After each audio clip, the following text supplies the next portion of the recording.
we've been trying to get the most up-to-date information for you on this barge fire to keep you updated as to how long it's going to take to put this thing out. Earlier, we spoke with Lieutenant Mike Clawson about the explosion, and he's kind enough to join us again to give us some insight. Thanks so much, Lieutenant, for being with us again. All right, what can you tell us about this explosion?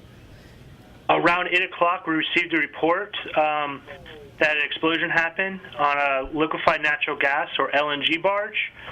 We have field investigators out on scene currently trying to gather information and ground truth the initial field reports. The report right now is that it's one barge. They were doing a cleaning operation on the barge at the time of the explosion. The fire department's current stance is to allow the barge to burn off. We have done a safety zone of 1 mile in the Mobile River from the north and south. There's a temporary flight restriction of 3 miles, 10,000 feet altitude. There's the report is that there's 3 injuries of burns, and they've been taken to USA Medical. Okay, I want to talk again about the flight restrictions right now. You say that it's 3 miles. Explain why that might be in place.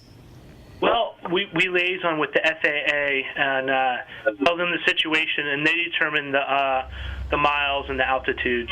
So it's not really our call. We just let them know the situation, give them our field assessment. Okay, and once again, the ship channel has been closed for pretty obvious reasons there.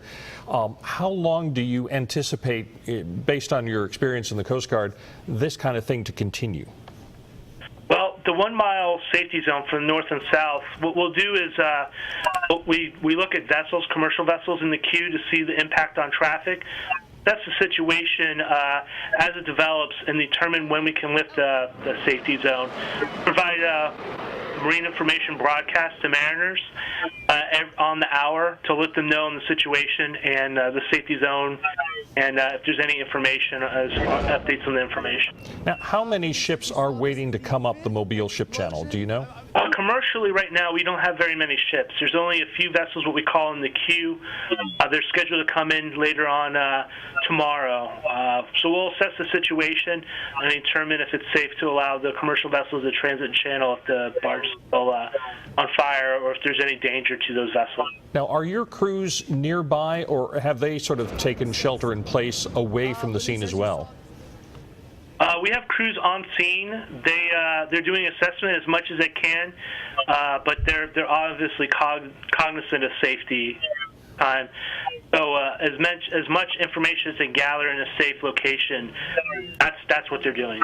Now, what about the crew on the Carnival Triumph? Have you been? We've heard that they've been told to evacuate, to abandon their ship. Have you heard anything about that? I've gotten no reports of that.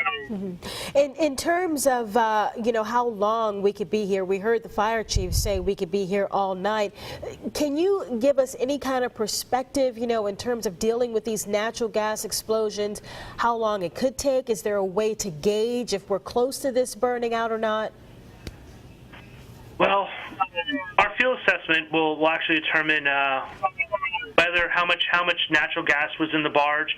If it was even at all a natural gas barge, it could be a fuel barge that had gases in it. So our field assessment will determine what type of barge it is, what was in it, and that will help us make more educated decisions on fighting efforts, response efforts, and how long it would possibly remain on fire. All right. Well, thank you, Lieutenant, for sharing some more light on this. Again, recapping, Bob, what he said here. One barge affected in this explosion, and we know that there is a 1 mile safety zone in effect, and that is